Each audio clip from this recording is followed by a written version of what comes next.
Cha pili, tambua kile unachokipenda zaidi. Tambua kile unachokipenda zaidi. Amen. Lazima utambue kipawa chako nini. Kama kuimba, imba. Fuatilia video za waimbaji mbalimbali, waimbaji binafsi, kwaya, walianzaje kuinuka. Lazima uwe mwimbaji bora, lazima ufuatilie waimbaji ambao Mungu amewabariki, wameendelea katika uimbaji. Ni mhubiri kama mimi, ni mtumishi wa Mungu kama mimi, Unataka kuwa mhubiri wa injili kama mimi. Amen. Lazima uangalie walioendelea, wahubiri walioendelea. Fuatilia mahubiri ya kwenye mitandao. Jifunze kwa wale watumishi wa Mungu wazuri ambao wanahubiri vizuri. Amen.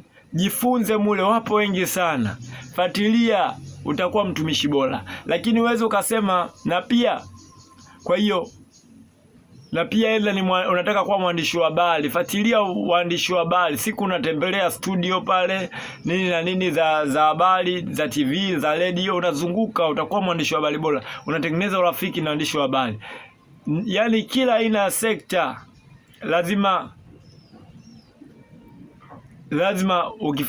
lazima kitu unachokipenda lazima ukifanyie majaribio. Kama ni mwandishi wa habari, tembelea studio za TV na radio kwa waandishi wa habari. Je, walianzaje? Na wewe Mungu atakubariki, utakuwa mwandishi wa habari mzuri. Kila aina ya kipawa ulichonacho kifanyie majaribu na mwambie Mungu akusaidie.